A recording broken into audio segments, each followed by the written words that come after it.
most recognizable. This young man's down here shaking his head for Cad Bane making an actual live action appearance instead of on a cartoon, right? It's very, very cool, very cool. And then we also have Barry Lowin here, which Barry's done a bunch of stuff, but Barry has most recently been known for doing Mandalorian. And in a facet that I'll just ask a question right off the bat. I'm used to Pedro being who is Mando. You do stunts, you in the costume part of the time. It looks like there's multiple people that have been in the costume a lot. So. Yeah, so you're gonna get me in trouble right out of the gate. Okay. So Emily Swallow, who plays the armor, I think was the first person I heard say, like, you're gonna see a little red laser on my forehead.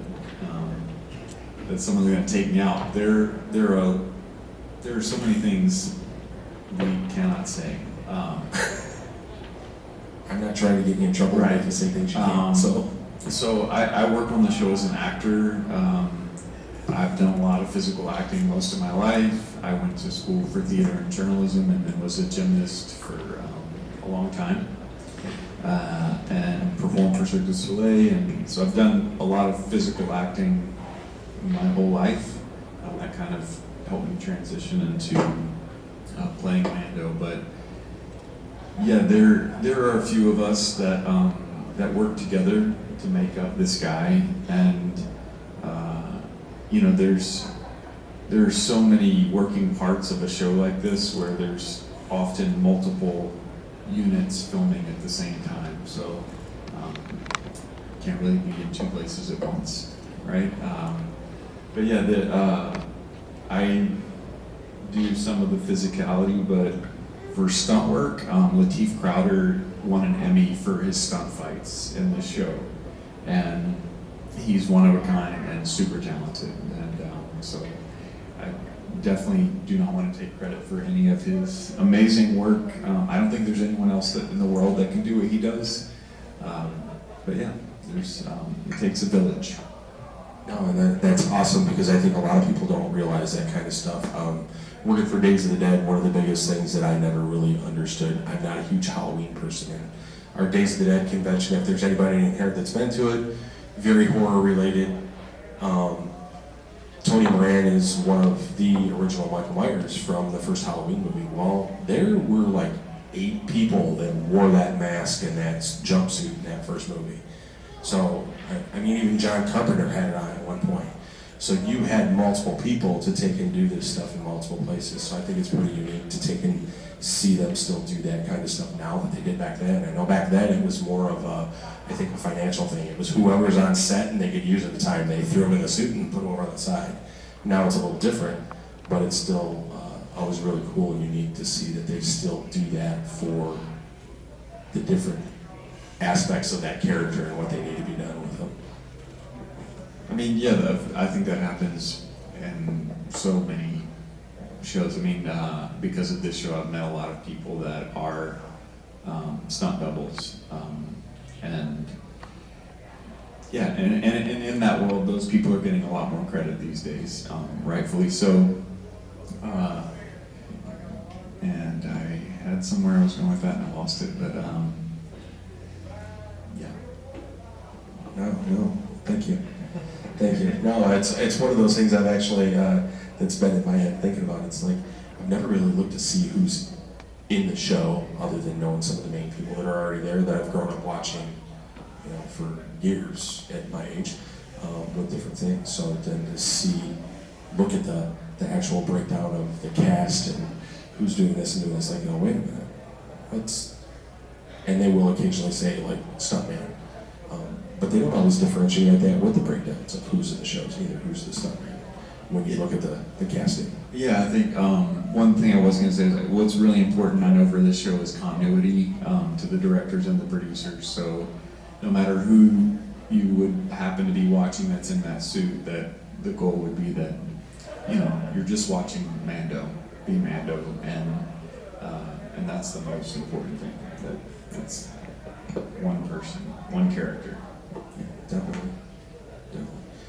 So, Dorian, my question with you would be, what's it like to bring a cartoon cartoon character to life and get into makeup and suit to be Cad Bane?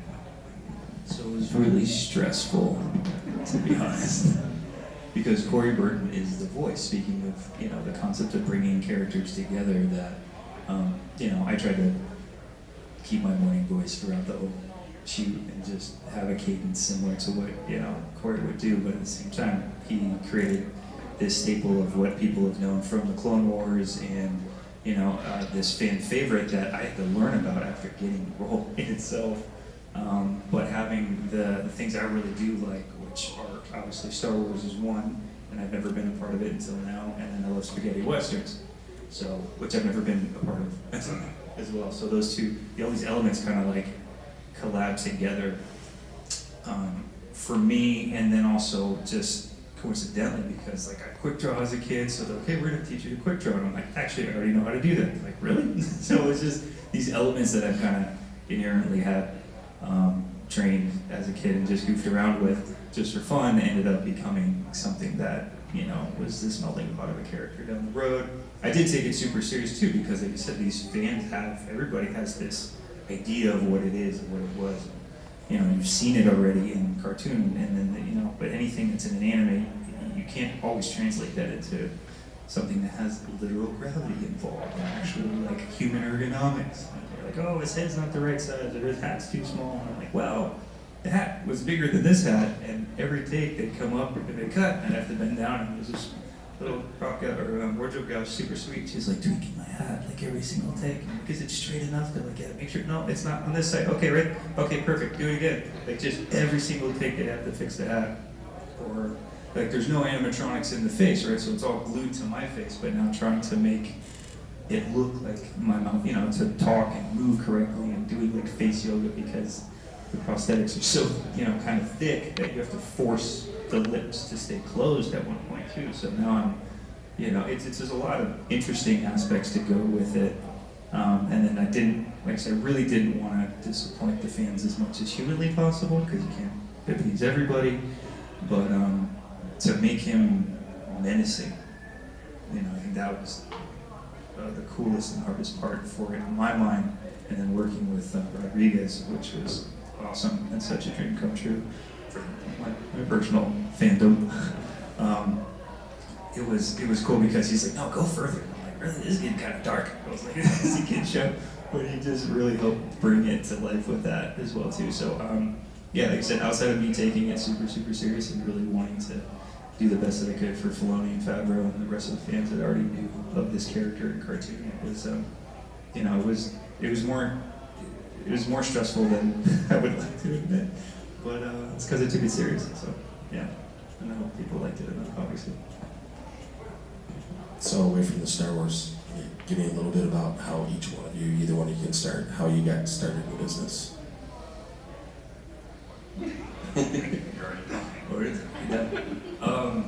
My thing, interesting, so mine's the family business, sort of. My mom's an actress, my dad's a stunt man, and they got together on a show back in the day. Maybe a few people here know this. It was called The Bionic Woman.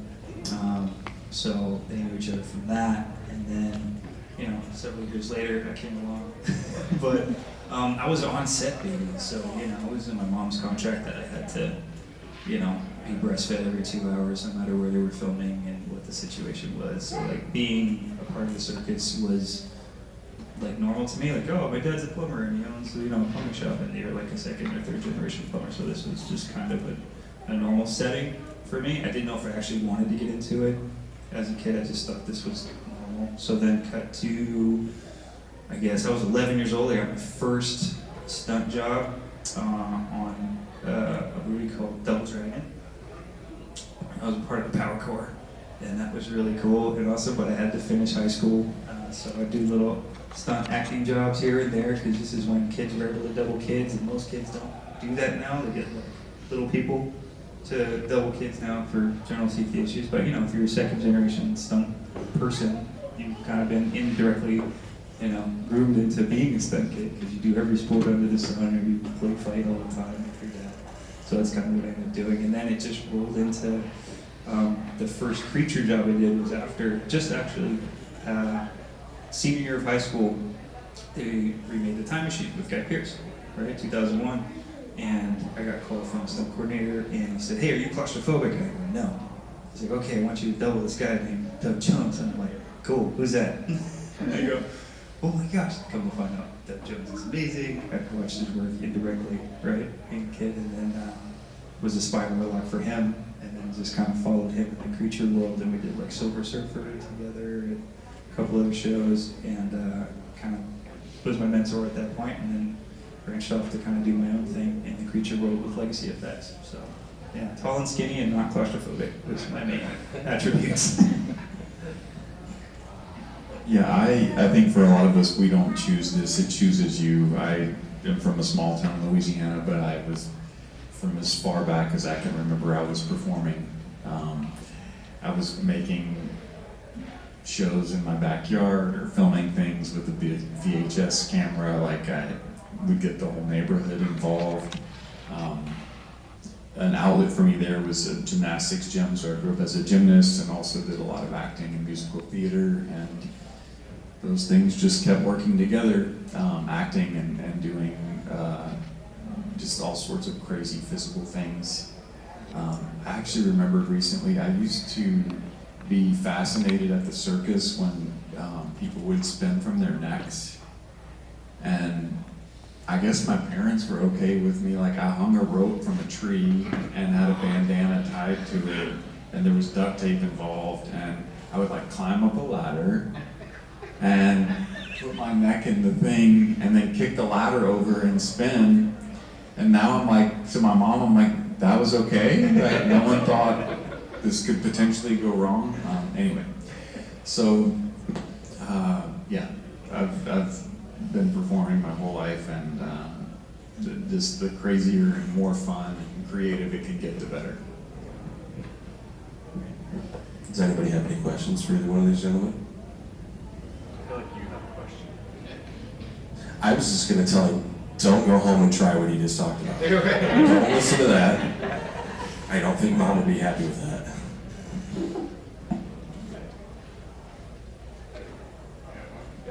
I was gonna say, you do a lot of makeup. Like, what was your most like intense like makeup on?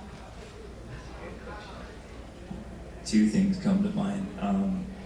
One was the Amityville Horror with Ryan Reynolds. So the scary leashed Indian that was haunting the house. There was a scene that they put in, but it was chopped up really kind of quickly as a flashback of kind of detailed, but kind of what the slave owner was doing to the Indians, right, back in the thing, and they were doing a lot of scalpeling. And I remember looking down, and I'm like, "Are you almost done?" I had to lay on the table, and they had to do the full chest prosthetic. And I'm kind of squeamish anyway, but I thought I'd be fine. It's like, no big deal. They're like, "Yeah, you can check it out." I look, I go, "Oh, no." No, not looking at it. He's like, "What's wrong?" I'm like, "No, it's fine, it's good." He's like, "You want to look at it?" I'm like, "No, I'm gonna throw up." I literally could not look at it. It looked so real. It was super darling. It's just all, the prosthetic has. That was like the squeamish part about it, but worked on a TV show called The Magicians in Canada, and it's kind of like a Harry Potter-ish feel, but that was, for me, I don't know people that have done way longer prosthetic work or makeup, but for me it was like a 5-hour pre-call, so that was a full body makeup with just paint, nails, and headpiece, and nose, and teeth, and all this other stuff, and eyes, and it was really long, and so for me I think that was like kind of the longest, most intense thing, and so I'm showing up, makes it 5 hours before the sun goes, where everybody shows up, and then by the time everybody's like, "Hey, we're ready to shoot," you're all bright, I have to push your tail. I was like, I've been here for like 8 hours, just let I'm a little tired, I'm trying to, but that's the whole, right, the facade of like the ins and outs of being like in a suit, or Barry to do some stuff recently in season 3 that I'm sure was, quite a bit of time sitting in a chair to be ready for something that everybody doesn't really understand how much prep it goes into, and then if you have to get out of it, but then you have to be back in it for weeks at a time. So you're getting alcohol wipes and getting the glue off your face, and the next day you're having to put it on, but maybe you have a cut or a lesion, and so then that burns because you have more glue on top of that for the next day. So it's like, if you're okay with just constant physical torture, then you could do creature work as well. So it's not for the faint of heart. Yeah, skin-wise. I think that's why they always say, you guys have such good skin. I was like, because it's constantly being ripped off our face. You get a facial when you do that stuff. Yeah. Yeah, no, not at all. Anybody else? Question? Right in the back there. All right, so this is for both of you. What is your most memorable role that you enjoyed the most doing?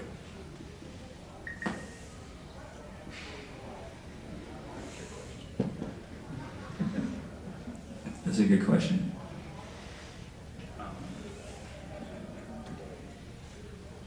Well, I think the first thing that just popped in my mind was when I was a kid, I did a lot of theater, and I got to play the Cowardly Lion in the Wizard of Oz when I was like 12, and that was pretty awesome. I mean, I have to say I crushed it. Like, I really did. Yeah, it was, I don't know, I'll see if I can find some footage of it and get it out there. I may have peaked at 12.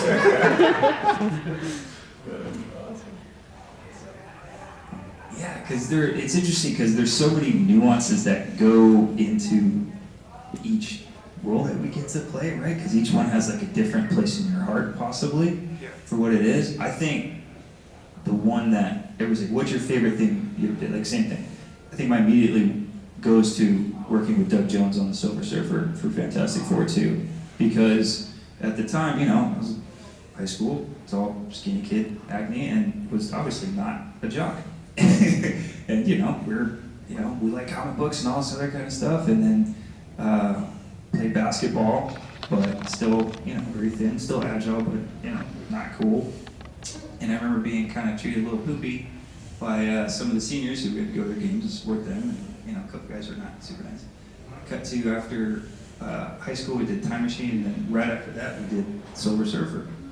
And I was like, I booked the role with Doug, and being in the suit was like so cool. It was like I surf anyway, and it all worked out really great. And I ran into a guy that was he was the point guard at the time, one of the not nice people, and he asked me, like, saw me at a mall randomly. He said, "Hey," I didn't know he knew my name, right? He said, "Hey, it's you, Dorian." I'm like, "Yeah, what's going on? What are you doing?" I was like, "Yeah, I'm just got a job now." He's like, "What are you doing?" I'm like, "I'm doing like stunts and creature stuff." I was like, "What's that?" And I told him the show. And then afterwards, I was like, "What are you doing?" Because he was supposed to make it to the NBA and all this other stuff. And he was like, "No, I'm working at the local Y now and this and that." And I was like, "Cool. Have a good day." I was a little, say I wasn't trying to be mean, but I was a little stoked for like a hot second. Where I was like, that show gave me a couple reasons to be excited. But it's like, the Revenge of the Nerds. We can do it, guys. We can totally do this. We can make it happen. So there's a lot of, special place in my heart for that one. So I know you mentioned, and I already was snooping and being nosy with both of you as far as your backgrounds and stuff. Mom and Dad, very influential with growing up on set. Doug sounds like he was working with him. Anybody else that was a big influence for you? I guess the creature evolution of it was actually John Rosengrant was a good friend and a very big proponent. He's one of the main owners of Legacy Effects. He just recently retired from Legacy Effects, but his faith in me and my versatility, I guess, or the potential for versatility in doing creature work with Legacy Effects, I think he was really big help, and he's always trying to throw my name in there, and he's like, "No, you can do it." It was just really cool. It kind of brought me into the fold a little bit more. Got to do like little puppeteering and that kind of stuff too, with like Denzel, like a show. It just, I think you have these people in different elements that can really just support you, like your parents, trying to help you out, or or uncle or cousin or something. I think that was another element that I wasn't expecting, with somebody from that shop being so supportive. So John was pretty awesome. How about you, Barry? Anybody that was like really influential in your background and you actually ending up where you are now? I guess I would probably have to say my dad at this moment, because my dad always called me a song and dance man. And there's a lot of people that go into entertainment or decide to be actors and their parents are not really excited about that. It's like, well, you just be a lawyer.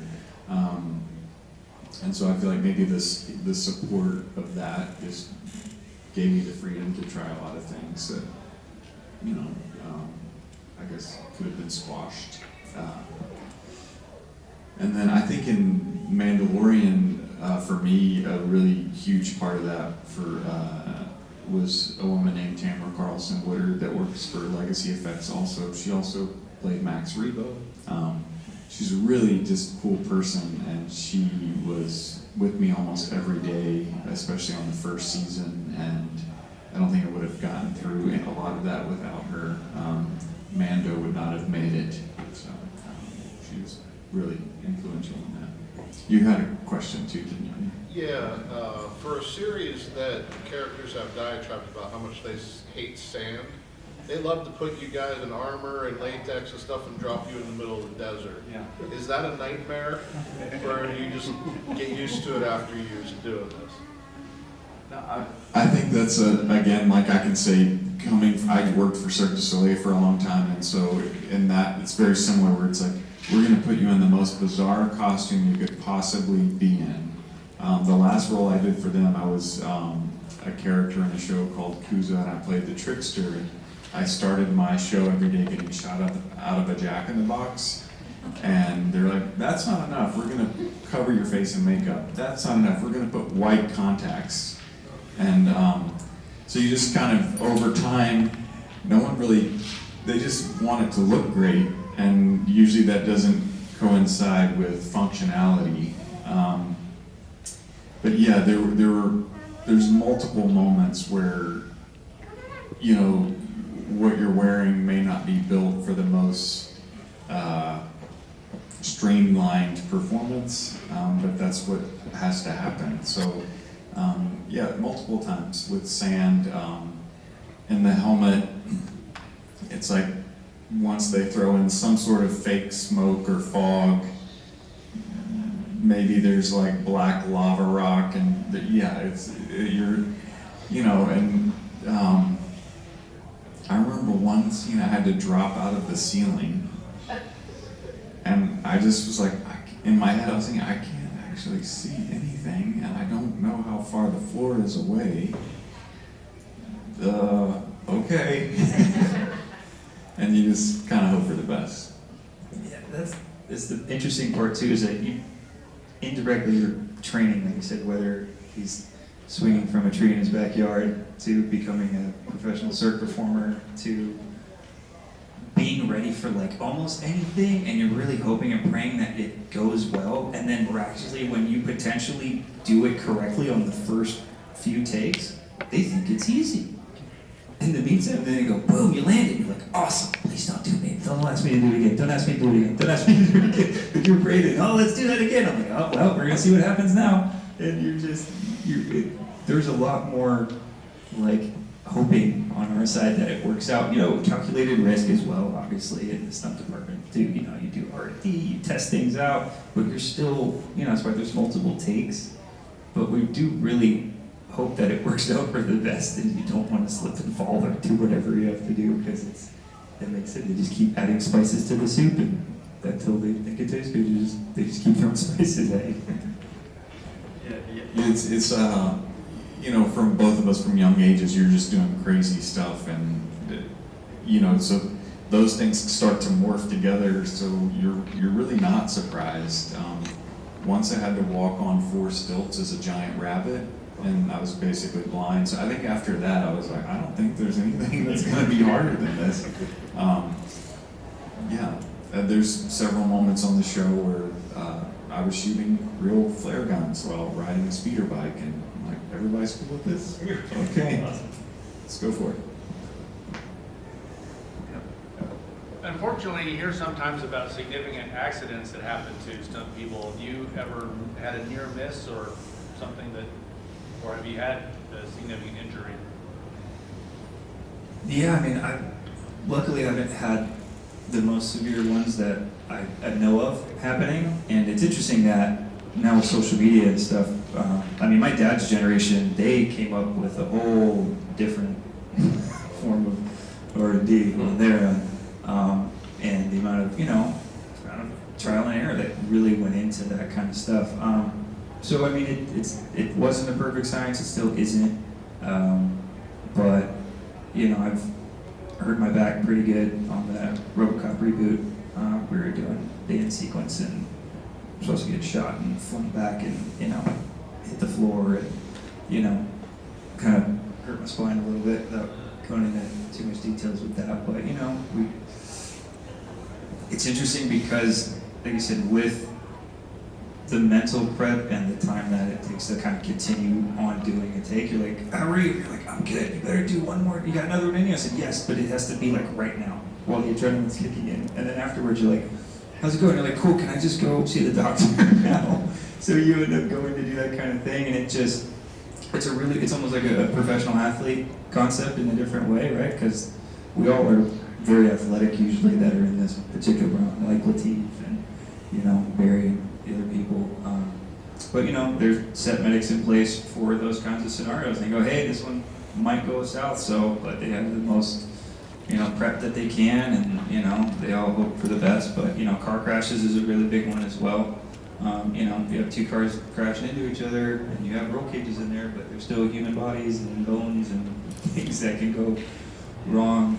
Yeah, things do go wrong, but they also try to prevent them as much as humanly possible in that, you know, in that certain scenarios, or every scenario, I should say.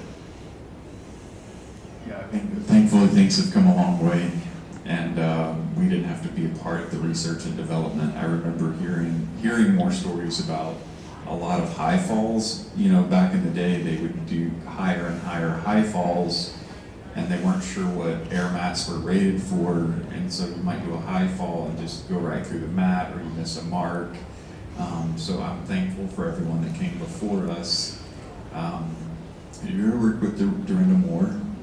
So she's a stunt coordinator now, but trained with Chuck Norris, and I worked with her on a film, and she told me once she was supposed to drive a car off a cliff, and it was attached to a cable, so she drove the car off the cliff, and it was okay, and they got the shot, but they're like, we just want to do one more, just one more. And she's like, I don't think I should get in it again. It's not really tested for that or rated for that, and so she decided she wasn't going to get in again, but they still pushed the truck off the cliff. The cable broke and the truck crashed, like she would have died.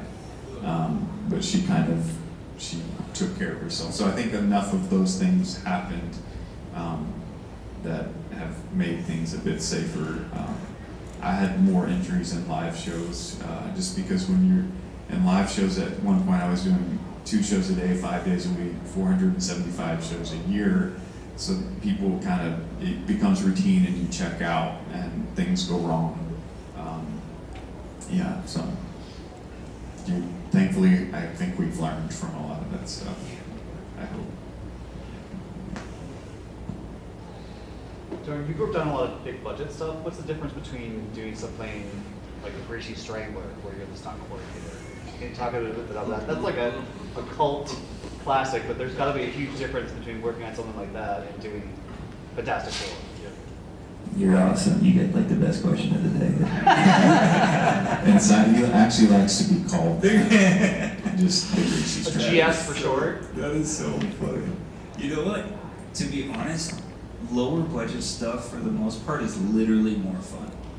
I hate to say it, it honestly is, because the amount of stress that is there. Yeah, there's less cooks in the kitchen. People, and because there isn't as much money in us, you know, that you're super worried about with like, oh, it's the insurance company or the hedge funds or the producers or the studios, and they're freaking out about all this other stuff.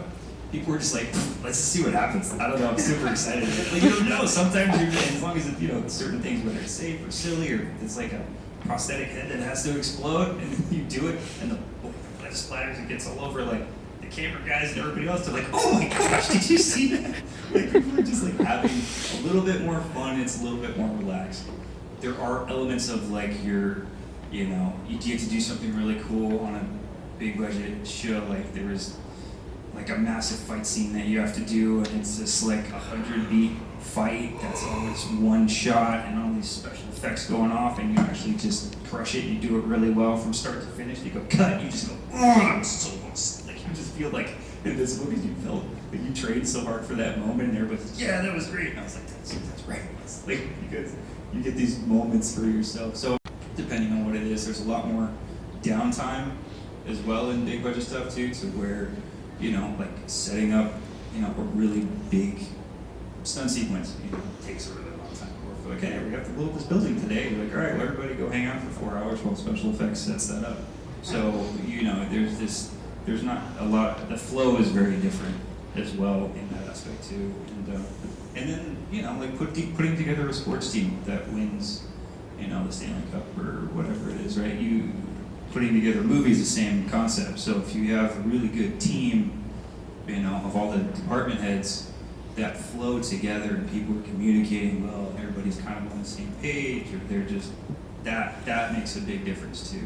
And then you get people that are like screaming and yelling and all this other stuff. And I'm like, well, that's not fun because nobody wants to be screamed and yelled at, that kind of thing. So it depends on, like I said, that aspect of it as well. But like they both have their places on what it is, but there is like a sweet spot, I think, personally for me, that's just, you know, it's kind of like in the, I'd say probably like the $15 million to the $25 million range.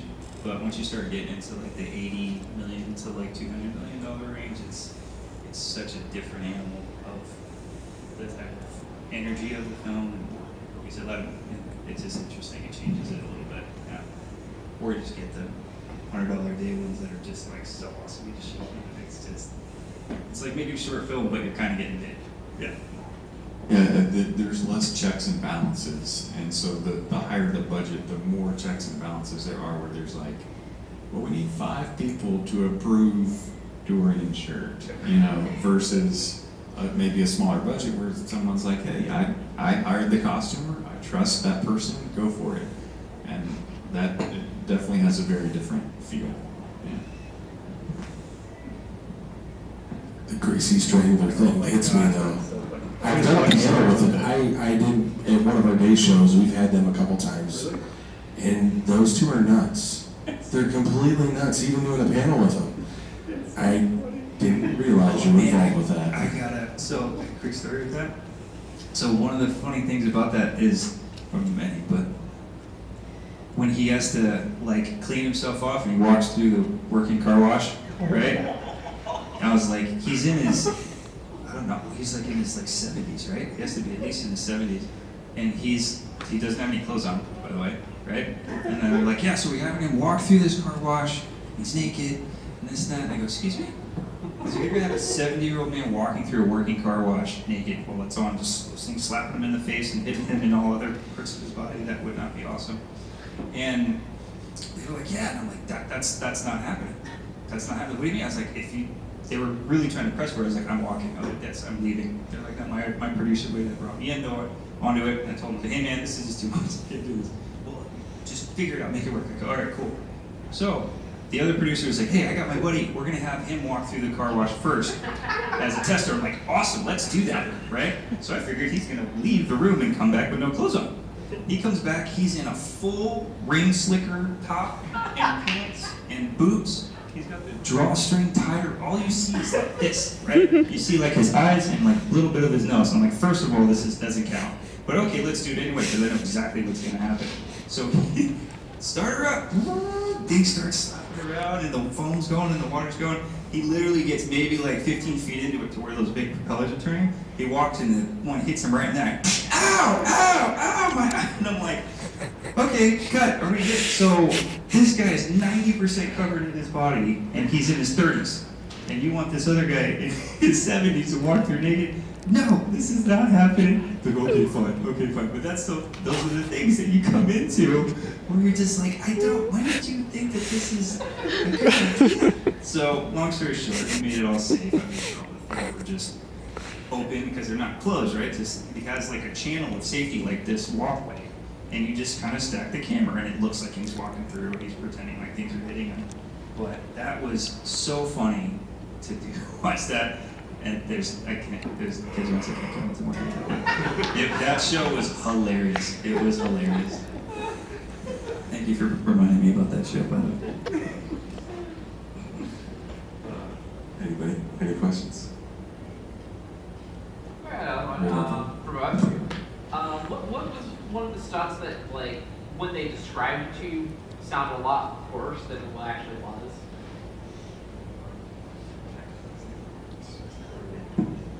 To me, that's never really the case. They're usually like, yeah, we're just gonna do this. And you're like, cool. And you show up and you're like, so you're gonna be on fire, getting hit by a car, going through that wall, but then there's like spikes on the other side of that. Like, you just said I was gonna walk into the street. No. To a certain extent, it usually isn't as, if somebody knows you and you're like, hey, Barry, I need you to come in for a day, it's not usually as bad of a thing because they'll prep you for it. Versus like, hey, I got this car hit that I need you to do. And then you kind of get like, what kind of car is it? Like, what's the scene? And then things kind of can change on the day a little bit. But it usually, from my personal experience, they will prep you. Unless they know you really well too, then that's kind of not fair because they know what you can do. And they're like, hey, come on, dude, do this thing. And you're like, wait, what? I thought it was just a fight scene. Well, yeah, but you still have to like, I mean, this guy's gonna hit you with a brick in your head first, and then you have to fight, and then there's this, and you're like, oh, wait, what? So it just kind of like evolves into, you know, this trust factor. So it's almost like if you know somebody more, it doesn't necessarily work for you sometimes, right? I've never had that situation happen, so it's always worse.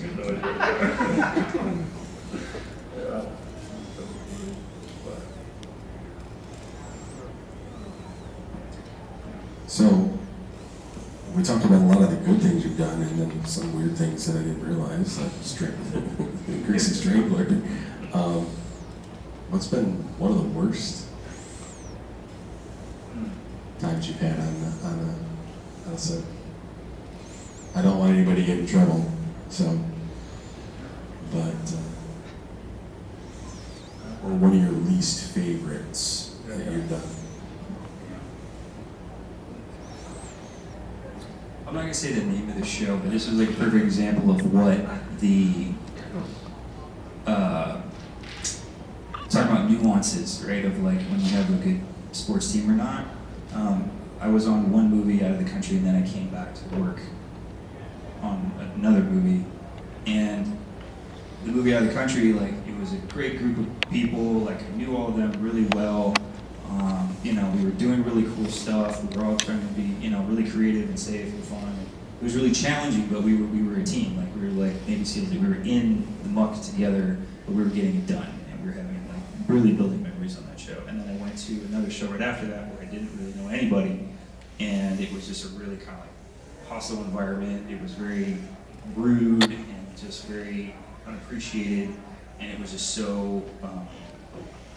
I was like, what am I doing? And I was making more money too, which was really interesting too. I was like, this is a big way to show. I was like, I just don't want to be here right now. Like, this is not fun. Like, I don't want to be a part of this scenario. And you know, it's like, you got to get it through. You sign the contract, you're going to do the best job that you can, but you just felt like, you know, you're in solitary confinement at that point, like in your own head, because nobody appreciates you. It's like if you're the best sports player on the team, but they're like, you know, you missed that one pass, and you're like, well, I just made a triple-double, and I'm like the best player on the team. Well, you still could have done better. So it was this unappreciated, and it's not like you need a pat on the back like every second, but I think that one show just kind of gave me this bearing of, as you go along, hopefully you have the ability to kind of pick and choose a little bit. Like you don't, you know, we're not like, hey, I have these multi-million-dollar offers. It's not like that. But if you find out who you can potentially work for, you're like, I'm never working for that person again.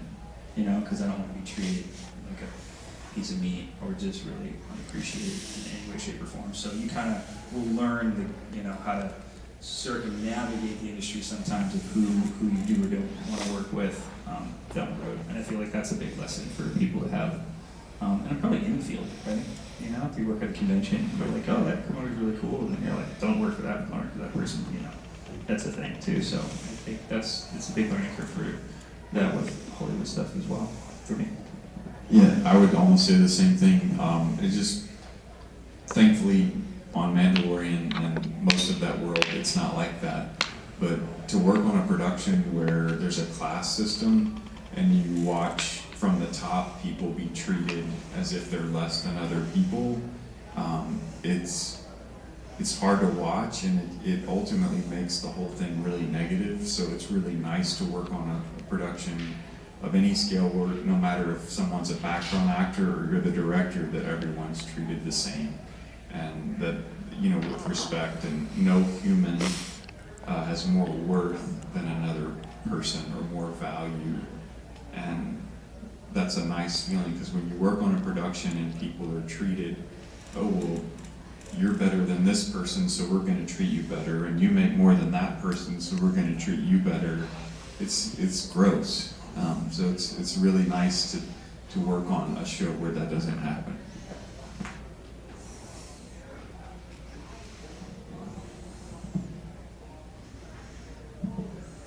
Anyone else? I know, silence. Silence. Book of Boba Fett season 2. Is Cad Bane dead? I wish I knew. Yeah, can you call Filoni and be like, hey bro? I think I'd be the one to have his number. Yeah, right. I wish I knew. Yeah, they're so secretive with everything.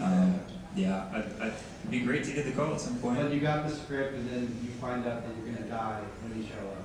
Yeah, it was awesome and not at the same time. I was like, yeah. And I'm like, cool. Wait a minute. You said this is one of your favorite characters. It is. You kill him. Like, what's the deal? So yeah, it was kind of an interesting, push me pull you moment. But I don't know. Like they keep leapfrogging from show to show, so I don't know. Hopefully they do season 2, but I haven't heard anything yet. What about Barry? What was your best interaction or like your experience working with Grogu? I had a lot of really great moments with him. And what makes, I think, Grogu really special is that most of the time, from my perspective, I don't see anyone operating him. So he really does appear to be real in those moments, and so it's just really easy to go right into like a moment because everything looks real. So you're telling this kid, like, what are you doing? You know, was probably my favorite was the wire scene. You know, no, not the red one, the blue one. You know, and then that, because from that perspective, it was very real.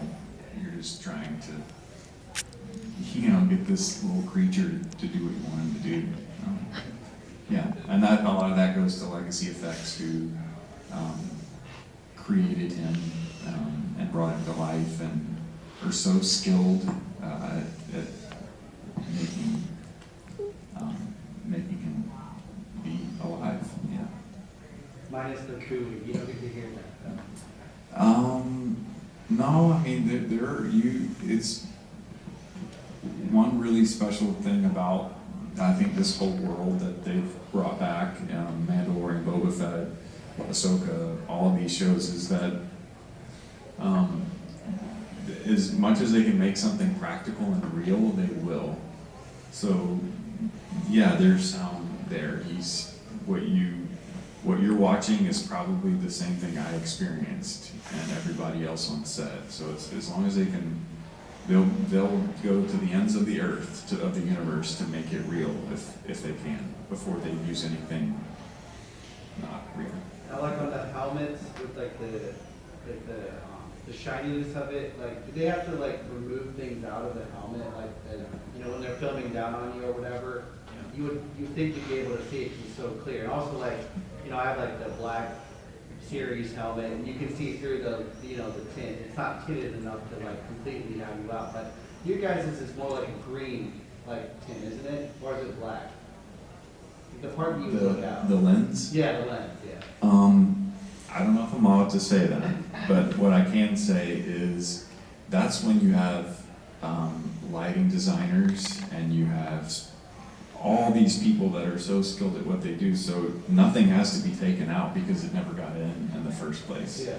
And that's usually while a shot is happening, someone's saying, oh no, we can see this or that. Like, so you, instead of having to take it out, you just make sure it never gets in, and that's when you hire people that are skilled at what they do that make sure that doesn't happen. Yeah. Yeah. We see on Facebook when they'll post the pictures of like some random guy that you can see in the corner of the picture. Yeah.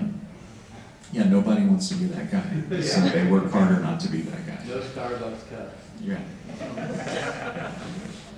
I know, can you imagine? That would have been awful. That guy will never live that down.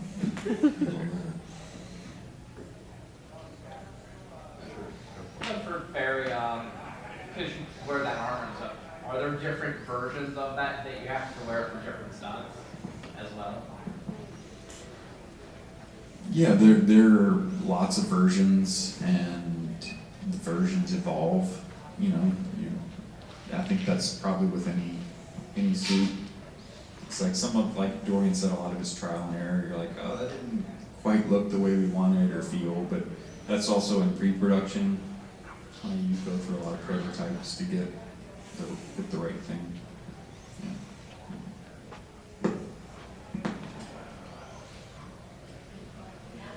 How does it feel to be part of the Star Wars universe? I mean, obviously you guys have been in the industry for a while. I don't know if you were a fan growing up or just kind of another.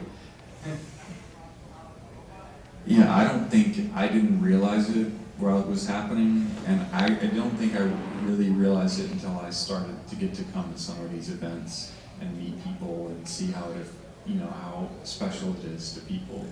I don't think it was until the first time I got asked that question that I was like, oh, I'm part of that. Because Dorian's heard this 100 times. My dad used to wake me up as Darth Vader. And it was, so my first experience with Star Wars was like, I kind of did not like it because my dad was like waking me up as Darth Vader. So that's not really a fun way to wake up. But yeah, when that starts to happen, it just becomes more special. When we're on set, there's no audience. Like, I don't get to have you ask that question or see like people's responses. So these events have been really special because it makes it full circle, and you can see how special it is to people. Yeah, I think it's like you said, it doesn't sink in until it sinks in, sort of. Like you said, because you still treat it like a job, ready to go on the set. You're doing your thing. There's whether it's like stress involved or the professionalism aspect of your research and idea what you're doing to do the character. But then it's after the fact. You look up and you're like, oh, that's cool. Like, yeah, I get to be part of that thing. But I think, I've tried to be on like anything Star Wars since I was 11 years old, and it just never came down the pipeline. And I was like, cool, it's never gonna happen. I'll still be a fan and watch, I watched like all the live action shows, and then I think it was every time I do panels, like I always find like another layer of the onion for myself. I was like, oh, I never thought about it like that. I found it to be like I was so trying for so hard to be a part of it, and by the time we got to it, I was really stoked, but then I was kind of like, cool, because you don't believe it till like you're on set, because you could be canceled like the last minute. You're like, hey, you're supposed to show up tomorrow. Something happened. It could be anything. There's so many layers to like why something happens with changing a character or an actor or something. And then while doing it, I was so stressed out because I didn't want to mess up that, like I said, by the time the convention world came around, then I was like, oh yeah, like you said, we're a part of this. It just takes a while for that layer to just be accepted in your own world, and then and then we can just geek out like, oh yeah, what about this episode, or what about that? And then like I can like banter with them, like, oh yeah, I guess I'm part of that. So it's an interesting evolutionary process. Yeah, like what Dorian said, in so many jobs we have, like, you don't know what's going to air until it's on the screen. Like, until I've seen it at the same time you see it, like maybe, I've done a few things where I'm like watching it and can't wait, and you're like, where, my whole scene is gone. So yeah, you're kind of also just thankful that your scene showed up, your name showed up, and you're like, okay. I have a friend that won't tell anyone she's done anything until it actually shows up. So like, you know. Yeah. You sure you don't have a question? No? Okay. I feel like you've got lots of questions just swirling right up there. Anybody else? see a Demogorgon on the photo out there, so you were in season 4? Yeah, so that one I'm more geeked out about because it was so, I don't know why, initially, because I was a fan of, so season 4, the Russian prison Demogorgon. That's what I was thinking. Yeah. They didn't show many in this season. They didn't show any Demogorgons. Yeah. That's why I knew it was probably the prison. Yeah, the prison scene, because that one's bigger and taller, all that other stuff, and I'd picture the same thing with that show. I was like, I could be a Demogorgon, I do creature work, and I'd submit away, and like nothing ever, I didn't even get a response from anything. And I go, cool, I'm just gonna be a fan, whatever. It's like the 2 hottest like shows. It The was- Mandalorian and Stranger Things. Yeah, it was cool that I got such, dude, I'm a Demogorgon, this is so cool. And then the same thing, like, you can't say anything to anybody. So even you're just holding on to, like, you know, this thing that you're so excited about. I think that's the hard part too. You, even if you are excited about it and to be like, oh, I'm a part of this thing, you're like, you sit on it for like a year. So now it's like, you're over it to a certain extent, and then it comes out and you're like, oh yeah, I did that. Like, but it's this weird emotional like struggle because it's, you know, I get it because it has to be a surprise for everybody. You don't want it leaking out there, but it's a really weird, emotional thing to deal with. Yeah, that's why I asked, just because I always thought those were CGI. I never knew there was someone like manning those. Yeah, and then, like I said, I can't speak for what they did for the previous seasons, for like 1 through 3, but for 4 it was, they actually, Netflix has a clip of the before and after on that big fight scene, where I jump in on like wires and then you'll see like me and green screen like hitting all these stunt guys around, floating around, falling all over the place and stuff too, so they got to utilize that a lot for that particular stuff with that character. I don't know how they did the other ones, but I was really happy the way they came out with this one because that guy was pretty cool.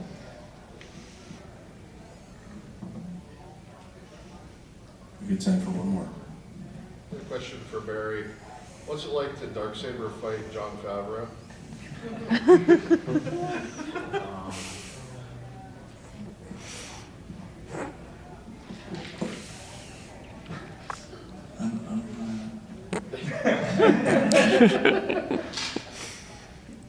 You know, John is always up for anything, and is a great storyteller, and he's very hands-on. So whether it's, you know, jumping on a speeder bike or wielding the Darksaber, he likes to give everything a try, so, and know how it works and how to make it better. So that's my. Well, he seems like a big kid, and I think you might be his action figures. What's that? I said he seems like a big kid, and you guys might be his action figures. Yeah, I mean, I think I actually have a magnet of Dave and John as kids, and they're a card. I don't know who drew it. Maybe Dave drew it. I don't know. It's like this of the two of them playing. Like, hey, let's play Star Wars, but it's like of them as kids, you know. And the spirit of that, I think, is what people have loved about these shows. Is that the people that are trying to do it, it's coming from like heart and soul. You know, it's coming from a very genuine place, and I think they've worked really hard to keep that so that it doesn't like fade out. You know? Yeah.